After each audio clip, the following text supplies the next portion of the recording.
A safe haven for stricken seabirds. The centre has been looking after African or jackass penguins since 2005. Currently it cares for 14 penguins. Many end up on the Mossel Bay shore while migrating between Cape Town and Port Elizabeth. We rely on the public to find them on the beaches, and often, there's not enough time. So if they had to be sent through to centres further away, I think it would just, a lot of them wouldn't survive. The centre needs at least 5,000 rand per month to stay afloat. We're actually in a dire situation. If we don't get funding by the end of June, we will be closing the centre.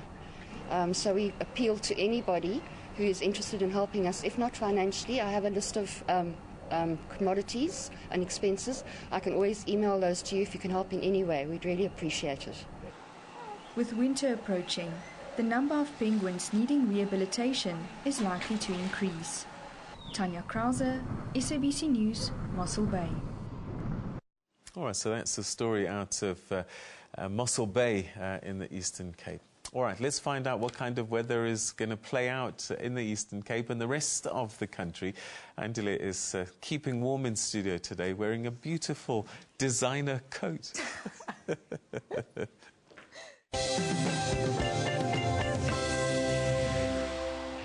Thank you very much to you, Peter. Designer or not, it's still going to be a chilly winter. So let's take a look at what to expect across the region weather-wise. We still got a bit of advantage, though, if you're in the coastline of Namibia. That high-pressure system is going to affect your weather positively as we head towards the weekend. A similar trend is expected for the central interior, where those sunny but cool conditions are anticipated in parts of Botswana, Zimbabwe, Mozambique, as well as extending into the northwestern parts of South Africa, while a cold front coming through along the southwestern parts of the country is going to change weather patterns there, bring about a bit of rainfall, stronger wind speeds and temperatures dropping probably below the 20-degree mark later on this afternoon. But now let's zoom into South Africa, looking into your average temperatures this afternoon.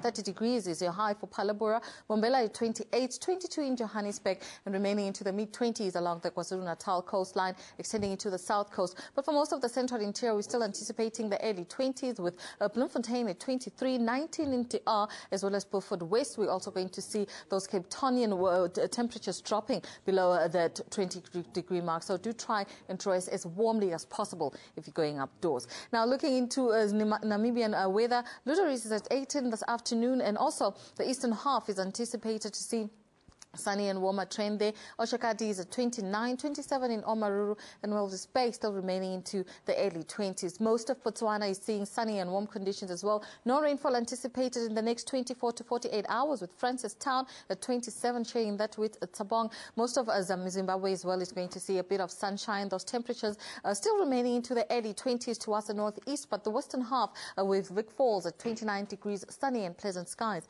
are anticipated in that area. So you might just want to think about going outdoors today and tomorrow as well. Mozambique introducing a bit of cloud in Lichinga as well as the eastern half there. Those temperatures will remain into the high 20s, with Nampula at 27 degrees, and most of your islands will see those partly cloudy skies and temperatures into the early 30s. Most of the Seychelles as well introducing some isolated showers with temperatures remaining into the early 30s. So you might just want to call ahead if you're traveling towards that area. Well, that's all from me for now. We'll see you again tomorrow. Have a good one. Angela, thank you very much indeed. In fact, that's where we're going to wrap things up for today. Thank you very much for joining us. And don't forget, if you can, take a girl child to work today. You might just change her life. From all of us here in head office in Johannesburg, in Auckland Park, have a lovely day, everybody. See you tomorrow, bright and early. Eben Jensen is up next with the Newsroom. Stay with him for that.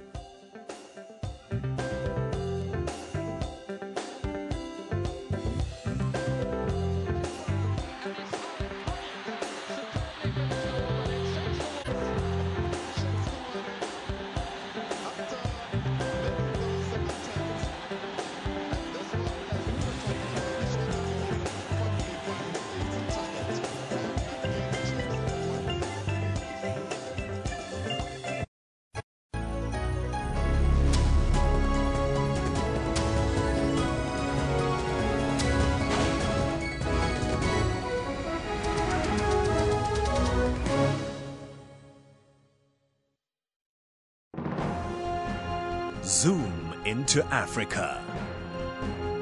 This is Mali. The president is Mr. Ibrahim Boubacar Keita. Mali got independent from France on 20 June in 1960. The population is more than 16 million people. One of Mali's major languages spoken is Arabic. Monetary unit is CFA.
This is Newsroom. Hello and welcome from Johannesburg in South Africa. I'm Catherine Malan in for Eben Janssen today.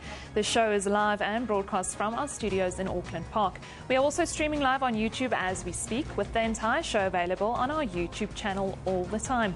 Today we look at corporal punishment. We discuss Child Protection Week and small and medium enterprises.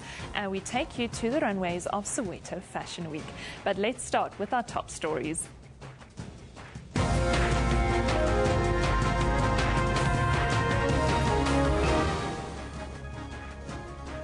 Two suspects have been arrested for manufacturing medical drugs in an illegal laboratory in Silver Lakes, east of Pretoria. Steroids, Viagra and slimming pills estimated to be worth over 20 million rand were seized. The suspects, an Egyptian and a South African, will appear in court soon on charges of fraud and contravening the Medical Act. The Hawks are investigating whether the suspects are a part of a bigger syndicate. An interministerial technical team is expected to meet Labour Union, AMCU and mining bosses today to discuss the strike in the platinum mining sector. Yesterday, newly appointed Mineral Resources Minister Nuhako Ramahlori announced the establishment of the team. He says he is determined to resolve the 4-month strike, which has cost the economy 30 billion rand so far.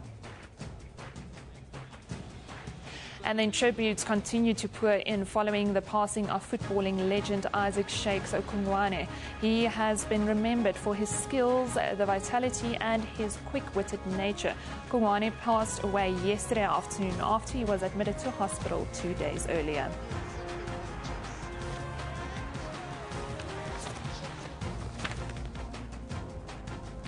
Now, corporal punishment has been declared illegal in South Africa's school system, but based upon reports, it is still common. Recent research showed that up to 70% of primary school and 50% of high school pupils was still subjected to corporal punishment. Advocates of school corporal punishment argue that it provides an immediate response to ill discipline and that students are quickly back in the classroom learning rather than being suspended from school. While others believe that other disciplinary actions are equally or even more effective. The South African Human Rights Commission is hosting a 2-day conference on corporal punishment.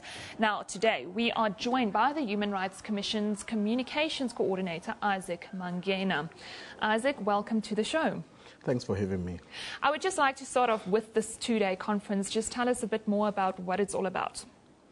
The conference is held today in Killarney. It starts today, basically, and it will end tomorrow. It's a conference that the Commission decided to put together following the increase in the rise in the number of incidences of corporal punishment in schools, as you've noticed recent media reports. But also the Commission basically had already started with this process from as far as 2 years ago, where we started a groundwork investigation in provinces to basically gather and find out how big the problem is. And we've also joined in by the Center for Child Law to basically come up with a report on the incidence of corporal punishment. And even last year, the then Deputy Minister of Justice, Andrew Snell, came and to the Commission, and basically we spoke about this issue of corporal punishment, and the department made resources available for the Commission to be able to do some work to find ways, and one of those was to basically convene a dialogue last year with education officials and NGOs and experts, even including international experts, on how we can deal with this. That culminated into this conference that we are going to host from today and tomorrow. Why do you think corporal punishment is still such a lively debate in South Africa? Look, I think it's because of the incidences that have spiked, and recently, I mean, we just saw this week alone, and that teacher now is still forced to face the same. The student, the learner, is still forced to face. So, say, had already started with this process from as far as 2 years ago, where we started a groundwork investigation in provinces to basically gather and find out how big the problem is. And we've the then Deputy Minister of Justice, Andrew Snell, came and to the Commission, and basically we spoke about to, as part of that process, was that let's go back and revisit that, ask ourselves, reevaluate how far we've come, what went wrong, 18 years later, why do My question is just, advocates practice say that now you're taking the cane away from the teacher and they're left with nothing. What do you say about that? Look, the thing is, first we should go back to the premise that schools are supposed to be safe places. The learner should look forward to going to school, not in instances where when a learner wakes up and they just start crying, they refuse to bath. It was a normal thing to basically have a cane. Actually, it was budgeted for by the previous education department. They will buy chalk, bringing the desirable results that we want. A learner who, and those statistics are there to back this. Learners who have actually looked at this from the premise that the schools need to be a safe place. We shouldn't have Gordon International Steve Emmons. Now, he was in the country instructing what a module called Teachers Effectiveness Training. Now, they offer an alternative to corporal punishment. I would just like to look back at that interview that we had. Because there's no more corporal punishment. Now, in your travels around the world, is that the case everywhere, or is corporal punishment a myth? Well, corporal punishment is using power and pressure. Forward to going to school, not in instances where when a learner wakes up and by the previous government, it was a norm, it was a normal thing to basically have a cane. Actually, it was budgeted for by its own, was not really bringing the desirable results that we want. In society, they end up being nothing, actually. So we should actually look against learners. I want to touch on the topic of alternatives to corporal punishment. Effectiveness training. Now, they offer an alternative to corporal punishment. I would just... did something wrong, and then you start. For learners, it should really be disciplinary, and there are steps. Punishment, it's not the way to go, basically. He's comparing the whole issue of punishment and discipline, and he's basically saying the learner should actually be cane and beating the learner, because at the end of the day, we should remember that it's actually breaking the law, because of this is actually illegal. Instances are happening, you would expect that these people will be arrested and charged with assault, because the learners are now limping, they cannot see properly and all of that. So these teachers are still teaching.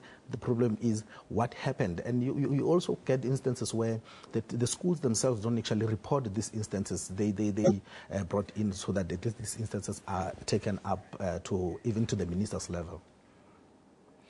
Well, Isaac, thank you so much for joining us today. And that was Isaac Mangena from the Human Rights Commission of South Africa. They're hosting a 2-day conference talking about corporal issue of punishment and discipline, and is basically saying the learner should actually be put forward and be part of this process. It should be some kind of a restorative justice.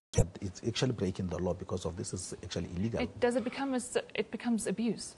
it becomes abuse, actually, and that's why we have also invited justice people, because we believe that nothing has really been done. When these instances are happening, you would expect that these people will be arrested and charged with assault, because the learners are now, these instances, they leave them there hoping that nothing will happen. And there are instance reporting mechanisms that are in place. And that was Isaac Mangena from the Human Rights Commission of South Africa. They're hosting a two-day conference talking about corporal punishment. Then, staying with children in our country, national... You know, it is actually what we often, it is people that are known and trusted to those children. So you need to report. You may not have all the facts. Those who are supposed to protect the children are the ones who are... There was also the shocking story that over the Easter weekend, more than 50 rape cases were reported in Mpumalanga. We are aware of those cases and we've heard of them through the media. But what we did, it is very difficult. When they are arrested, are they out on bail? But it also is about even when those to what happens at the end. So we see that we do have low conviction rates. And, you know, within the community and those who have reported, they feel they are more at risk. Dirisile, I want to ask you, a South African man is supposed to be the father or the mother protecting that child in the first place. And, you know, it is actually what we often, it is people that are known and trusted to those children. So what we are saying is, as communities, we need to take responsibility of all the facts. You may just have a gut feeling or a hunch that something is not right. Because unfortunately, we are living in a country where here or the family where the children live in. There was also the shocking story that over the Easter weekend, more than 50 rape... Very difficult because, yes, we are aware of those cases and we've heard of them through the media. People arrested. It is very difficult. When they are arrested, are they out on bail? But it also is about if it contributes to what happens at the end. So we see that we do on the street and it's back in the, you know, within the community, how we prevent this from happening. But we are still, children are aware of their own rights. I mean, as Childline, we exist nationally, such that you may know of your rights, but as a child, as adults in that environment or in the lives of those.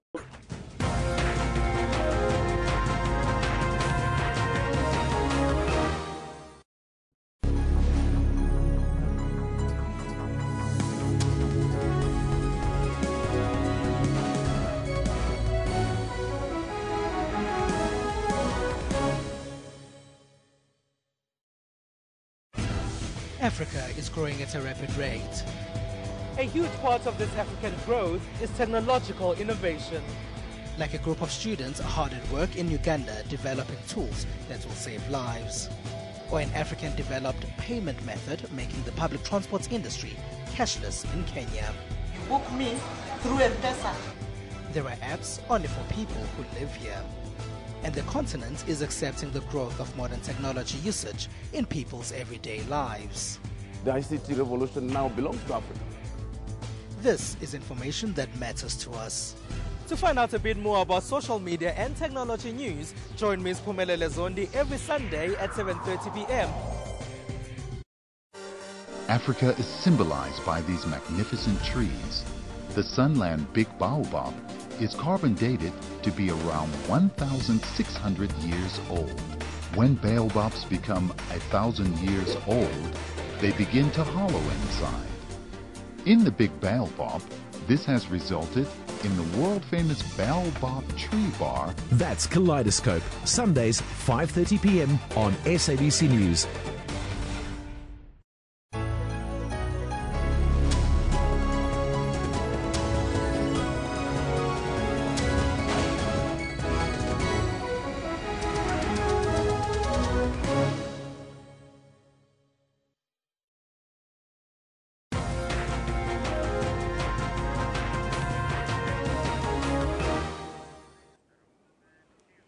Welcome back. You're with News. SABC News.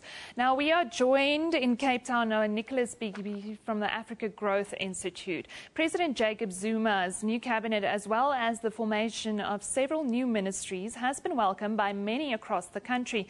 One of the new ministries include a Ministry of Small Business Development, which is set to grow the economy. Earlier this week, the South African Chamber of Commerce and Industry also welcomed the introduction of the ministry, saying that the cabinet shows a commitment to the priorities set out in Zuma's inauguration speech. We are joined by Professor Nicholas Bigby from the Africa Growth Institute to talk about this new ministry. Nicholas, welcome to the show. Thanks for having me, Catherine. Let's just start off. As far as the Africa Growth Institute, what's your response to the establishment to a ministry like this? Oh, that was excellent news. For a number of years, we've been working with the DTI, and I do work very closely with DTI. The minister, the DG, and other senior people. And small business has always been at the corner of what the government does, but it's never been the central issue. And the establishment of this specific government department that deals with small business is very, very critical. So I think it's a breath of fresh air. It's going to work very well so long as it's coordinated properly. Can you just clarify to us the exact focus and aim of this ministry? The aim is that when you look at the sector in this country, when you look at other emerging markets, India, Brazil, and even parts of some countries in Africa like Kenya, you've got Ghana and the rest there. When you go to these countries, you realize that the sector plays a very important role. What we have in this country was, we talked about small businesses, but what we're talking about mainly medium-sized to larger-sized organizations. We never really put focus on small business. But and also what that means is that the regulatory issues that have been drawn by government are not normally taken seriously. You don't get labor working in this area. The labor are working with the big mining companies. But this sector is, in a way, if I can put it very crudely, roughly unregulated. So what this unit is going to do is to try and then put it together in a way that the various spheres of government can talk together. They can bring in labor, they can bring in trade unions and others to actually make it more like a separate economy. And that's what was lacking. If you look at other countries around the world, this sector plays a very important role in job creation. So the current approach is going to set up a unit or a department that will pay 100% attention to small business sector, and that is welcome news indeed. Now, you mentioned Brazil, and I know in Indonesia they also have a ministry like this. How has it paid off in those countries? It's paid a lot, and not only in Indonesia. India has got that. I can give you a list. Most people don't realize a country like even Germany and Japan, they actually the forces that produce wealth there is actually small business. It's not a big business sector. So in these countries that you mentioned, India, Indonesia, and then Brazil, that plays a very important role. It's not surprising that these are also the countries that are growing much faster than South Africa. So we've got a sector that is very vibrant, that is not being paid attention to for the first time. It's not going to happen. So the sector, and as I mentioned, Africa, in Kenya, for instance, the small business sector generate about a significant portion of GDP and employs more than 60%. So if you then translate that into this country, where the sector is actually not, if I can put it very crudely, not very recognized, it's going to make a significant difference. Now, to help small business, the ministry will have to deal firmly with a range of monopolies in South Africa that stifles this sector of the economy. How will this ministry deal with that? It's not only just the formalized monopolies now, it's also the minister has to deal with other government departments. If you look at the National Treasury and then the SARS office, some of the regulations that they put in place, they are normally there. If you look at it in the face value, you think they are supposed to support small business, but they actually act against. She has to deal with the DTI. She has to talk with her colleagues in the Labor Department, but also talk on the monopolies, the big supermarkets, the big companies. Now, they've for years been operating on as if they are the only people, the only institution that can produce jobs. So now the minister has to talk to them to say, you know what, we have to carry everybody along in this environment. which is going to be difficult because most of these institutions actually jealously guide the way they operate, and it's going to be very, very difficult to penetrate. But it's not impossible, and I think it's necessary that you get that kind of networks in the public sector, network within government, partnerships that can move the sector, which is, as I mentioned earlier, the most important in any economy, whether developing or emerging. So she will have to play a very, very interesting game, which I think knowing how passionate she was a few days ago, describing what's going to, I think she's going to accomplish that. And she's got a very good Deputy Minister, Elizabeth Tabeti, who's been in this sector for a number of years. I think they work very well together to get to where we all want to go. Well, Nicholas, we can continue talking about this all day, but unfortunately our time is up. Nicholas, thank you so much for joining us. And that was Nicholas Bigby from the Africa Growth Institute joining us in Cape Town to talk about Small and Medium Enterprises Ministry that was established now. Now, National Treasury recently released proposals that strongly emphasize government's commitment to auto-enrollment to correct inefficiency and improve the poor savings rate in the current South African retirement system. However, auto-enrollment needs to be part of a predetermined process, otherwise the mandatory savings system may actually increase costs to employers and members. Investment specialist Craig Aitchison says that employers, especially those of small businesses, must carefully consider management of auto-enrollment in retirement funds should this become mandatory. He joins us today in studio. Craig, welcome to the show. Thank you very much. I want to start off on this note of small businesses. What impact will auto-enrollment have on small businesses? Well, I think we asked the question, how many small businesses are there, or businesses in our country? You get different estimates, but some research I saw recently suggests there's at least 500,000 active small businesses. Our estimate is that less than 100,000 of them, so less than 1/5, provide some kind of retirement savings plan for their employees. So if you have auto-enrollment come through in whatever form, it means that there's about 400,000 businesses who are going to have to add this to their way of doing business. In other words, making sure that all their employees have some form of retirement saving. Now, Britain introduced the system in October 2012, if I'm correct. What was the experience there? So it's been great to actually have a country like the UK, which introduced auto-enrollment. And what they did there is they said that they had a bit of a two-pronged approach. They said that it would be the responsibility of employers to make sure that all their employees were on some sort of retirement fund.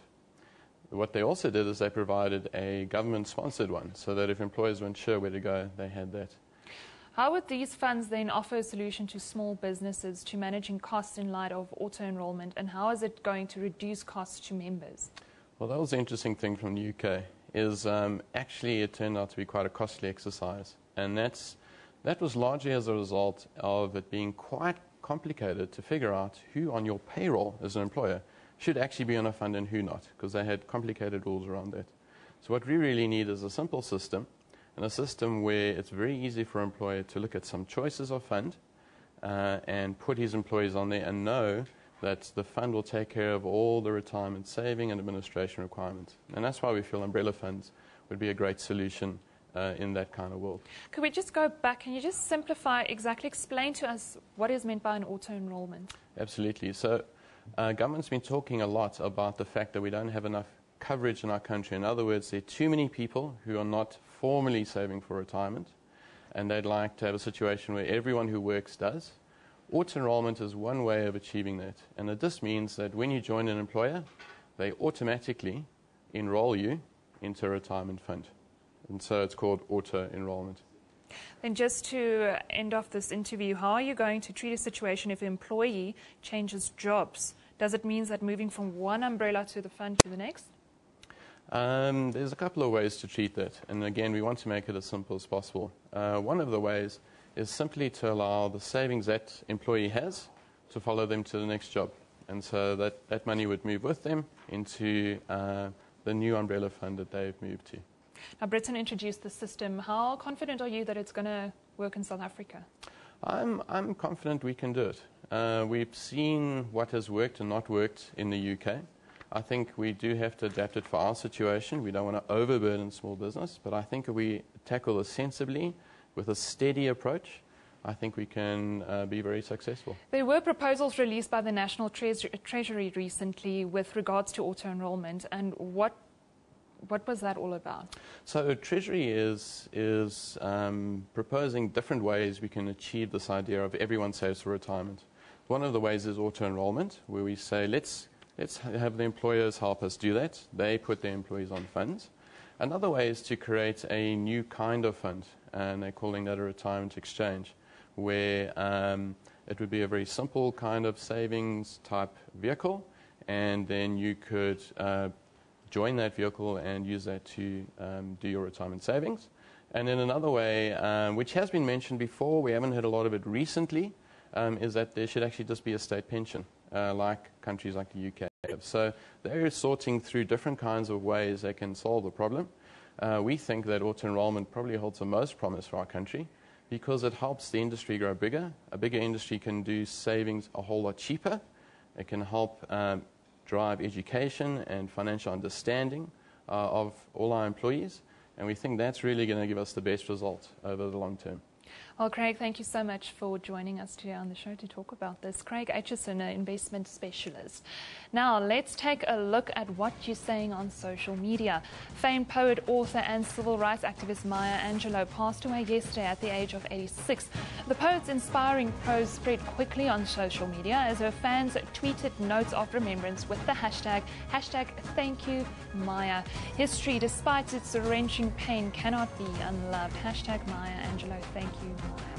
People will forget what you said, people will forget what you did, but people will never forget how you made them feel.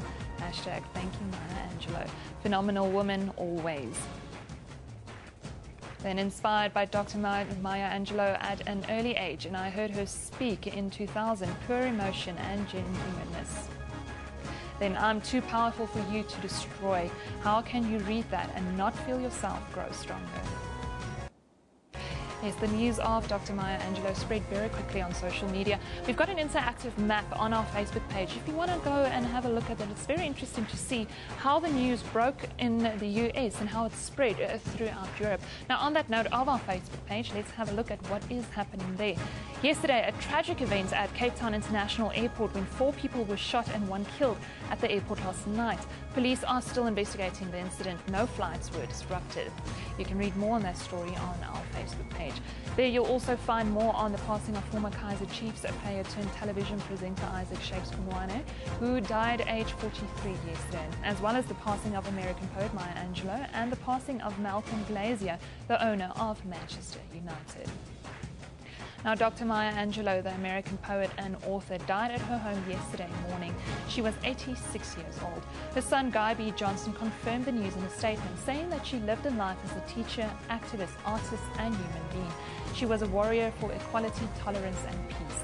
Last year, Angelou wrote a tribute poem in memory of Nelson Mandela in a video message delivered by her on behalf of the American people.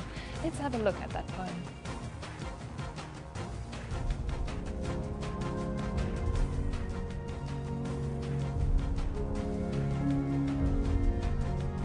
His day is done, is done. The news came on the wings of a wind, reluctant to carry its burden. Nelson Mandela's day is done. The news expected and still unwelcome reached us in the United States, and suddenly our world became somber. Our skies were leaden. His day is done. We see you, South African people, standing speechless at the slamming of that final door through which no traveler returns. Our spirits reach out to you, Bantu, Zulu, Xhosa, Boer. We think of you and your son of Africa, your father, your one more wonder of the world. We send our souls to you as you reflect upon your David, armed with a mere stone, facing down the mighty Goliath. Your man of strength, Gideon, emerging triumphant, although born into... Truly inspiring. That full clip is available on our Facebook page. You can check it out there. Then now time for a quick break. We'll be back and looking at the runways of Soweto, and we check in with our digital team. This is Newsroom on SABC News.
Welcome back. You're with Newsroom on SABC News. Let's take a look at this morning's headlines.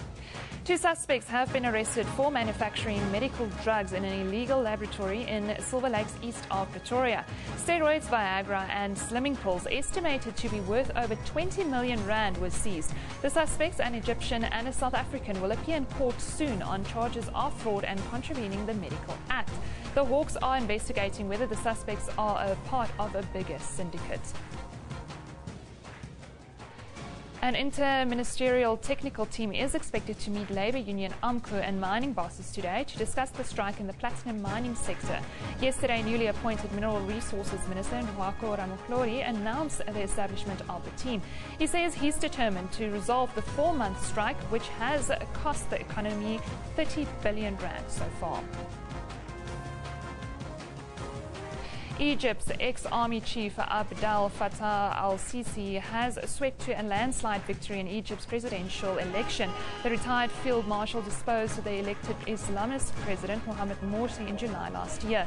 His victory had never been in doubt, with the main Islamist opposition crushed since Morsi's ouster. Then tributes continue to pour in following the passing of footballing legend Isaac Shakes Kungwane. He has been remembered for his skill, his vitality and his quick-witted nature. Kungwane passed away yesterday afternoon after he was admitted to hospital 2 days earlier. Then models from all over Africa will be taken to the runways of Soweto this week for the Soweto Fashion Week, which celebrates its 3rd year in existence. The show will feature only 10 selected designers. The designers, who are from across Africa, will be unveiling their fabulous creations over the 4 nights. We are joined today by the founder of Soweto Fashion Week, Stephen Manzini. Welcome to the show. Thank you very much for having me. Stephen, it's so nice to finally meet you. We've been following the story since the start. Yes. Just take us back to the background and the thinking behind Soweto Fashion Week, where it all started. Well, we wanted to start out something that, will make an impact in the society. And that's when we came up with the concept that why don't we start a fashion week in Soweto, which will encompass, designers from around Soweto, around the country, even Africa. We're even going global. So yeah, there's no limits. You're going global. Tell me more about that. Well, we just recently launched ourselves in New York. Wow. It will be sort of a point of sale. For African designers, especially our Sowetan designers, it will be easier for them to export, into the United States market. Now, what's the significance of hosting this event in a place like Soweto in South Africa? Well, it has great significance. I mean, you even get respect all over Africa. It's a great concept. I mean, immediately, you get that respect that, and there's certain things that you are able to accomplish when you encompass that brand. Now, this will be the third year, if I'm correct. Can you tell us how it's grown over the years and what will be different from this year's event? Well, it has grown. I can say 3 years, we are where we didn't think we'd be, you know. What we've accomplished now, some people will accomplish it in 10 years' time, and I believe it's growing from strength to strength. This year is going to be amazing. It's the first time we're doing it in a theatre, and there's no telling what we're going to be doing in the theatre. Let us in on some of the designers that will be featuring. Well, we've got different genres because most of our designers are emerging designers. What we look to do is empower emerging designers. You've got vintage, you've got your haute couture, you've got your streetwear. Yeah, I mean, as soon as someone comes in, you get the program and you get to see, you know, who's new on the market. Now, how did you guys choose the designers who are part of this? Well, most of the designers, they submit, you know, they apply. You submit 2 images, 2 high-res images of your outfits, a company profile, and then we have a look at what the designer has. I understand it's not just designers in South Africa. You have talents from all over Africa. Can you tell us more about who are the countries that we'll be seeing? Well, we'll be seeing Lesotho, we'll be seeing Botswana, we'll be seeing a bit of Gabon. We were supposed to see a bit of Nigeria, but we just had a little bit of a problem. But yeah, so for now, that's what you'll be seeing, and a little bit of Angola. So yeah. Can you just tell us how we can get in contact, know more about this, Twitter handles, hashtags to follow, Facebook, all of that? Well, you can go on our website, www.sowetofashionweek.com. Twitter is Soweto Fashion, @Soweto Fashion. And then Facebook, it's Soweto Fashion Week, it's the Facebook page. Most of our details are on our website. You just Google Soweto Fashion Week, you'll find all the information that you need. Now, we do have a lot of other fashion weeks in this country as well. How is this fashion week different from your Cape Town, your Johannesburg Fashion Week, all of that? Well, we're all about uplifting unrecognized talent. We're all about, we're an open fashion week. I mean, we bring in, you know, as much design as we can from parts where, you know, are forgotten, basically.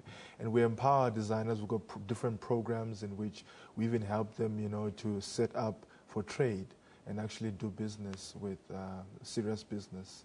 There's some success stories that we've seen over the last 3 years. Yes, there has been, although not as we would want, you know, for it to be, because, I mean, it's different strokes for different folks. You find that you have people who own boutiques come through to the event, and then it's like, you know, not all of them will get sales, but 1 or 2, you know, will get someone willing to stock their stuff in their boutiques. So, yeah, there's been some success. Well, Stephen, before you leave us, just a recap again. When is it taking place, where, and how can people be part of this? We had the pre-launch party yesterday. Fashion Week begins tonight from 6:30 until about 9:30 to 10. And then it's from the 29th to the 31st of May 2014. Tickets are at CompuTicket, and they're quite affordable from $60 onwards. Well, Stephen, thank you so much for joining us. And that was Stephen Manzini from Soweto, the founder of Soweto Fashion Week, joining us today in studio to tell us more. All the details will also be up on our Facebook page, so if you missed it, you can go check it out there. Then, moving on, Black Leopards kept alive by their dream hopes of promotion by beat Milano United 1-0 in the PSL promotion playoff match at the Athlone Stadium. Leopards will go to Guyana on Sunday, needing to beat Polokwane City in order to book their spot in the ABSA Premiership. Black Leopards came into this match knowing that anything less than a victory would see Polokwane City maintain their top-flight status. Into the hands of Jacob Makansi. Milano United started the brighter of the two. Nicely laid off for Sal! Goalkeeper called to make the save. The Cape side then took the foot off the pedal. Leopards almost took the lead minutes into the second half.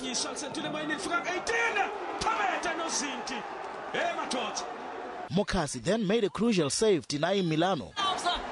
Leopards finally found the back of the net. Chance! And that's the goal that everyone's been waiting for. Who else? Brenda.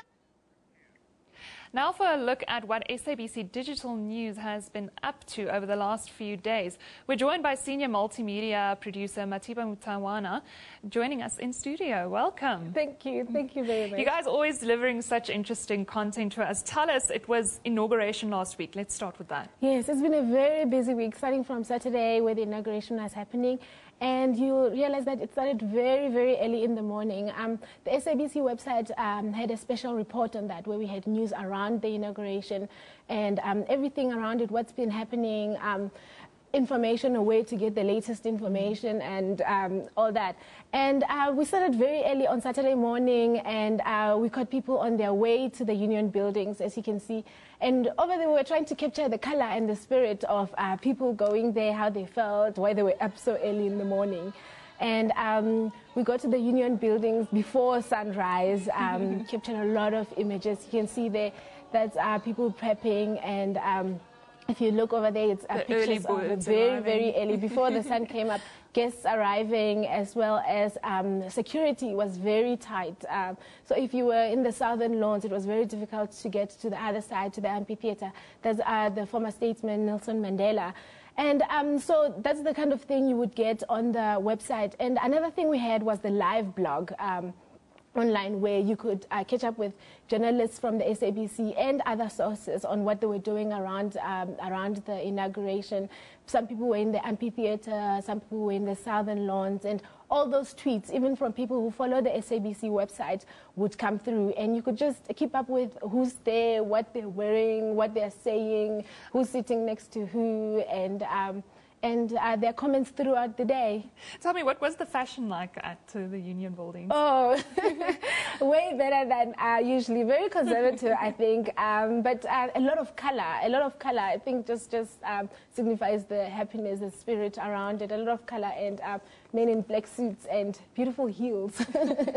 No, it was indeed a busy weekend with now the new cabinet as well. How did you guys cover that? Exactly. The new cabinet was announced on Sunday, and we had that live streamed on YouTube, on our YouTube channel. And we also had an infographic around it with all the ministers. We had to squeeze in all those ministers into an infographic where you'll find their names and what the new cabinets are. If you look over there, that's the president, deputy president. And it shows you like the 15 women and 22 men in this cabinet, and the 4 new ministries that are on. So it just gives you a nice roundup of who's new, what are the new ministries, and just the gender balance. It's a lot of new people that we need to learn. Tell me, is this still on the page? People can still go visit this? And yes, this is still on the SABC website. That is sabc.co.za/news. And if you go into, it's in multiple stories. So most stories which have inaugurations in them will have that. Then moving on, the Comrades Marathon. Yes, that's happening this coming Sunday, and people look forward to that. We'll be live streaming that on the YouTube website as well, on the SABC Digital News website, as well as YouTube. So you can catch that very early in the morning on Sunday. Then I also saw an interesting talking point, an anonymous person on Twitter, @Hidden Cash. What's that all about? So this guy who's made a lot of money in real estate, called Hidden Cash on Twitter, is giving away money. He started in San Francisco, and he would hide money and tweet clues on where to find money. And people would go there and they'd find $20 bills, $100 bills, and then they'd take pictures and tweet them. But the one thing that's great is that he's trying to get people to pay it forward. So one of the guys who got the money, who followed the trail and got the clue, got a note saying, take $20 and pay it forward and do something nice. So people would tweet, this is what I've done. With some people paid traffic fines and then took $20 off it and bought food or pizza for somebody else or helped somebody else, which is quite great. The interesting things people get up to around the world. Exactly. Matiba, thank you so much for joining us. It was our SABC digital team. You can go see all of this that we spoke about on the website, sabc.co.za/news. Now, Newsroom has been broadcast live from our studios in Auckland Park in Johannesburg. We are live every weekday morning between 9 and 10 a.m. with highlights rebroadcast at 2 in the afternoon and a repeat of the show at 5 a.m. the following morning. We're also streaming live on YouTube at that time with the show available on demand on our YouTube channel all day long. This is SABC News. You've been watching Newsroom, where we love it in the morning.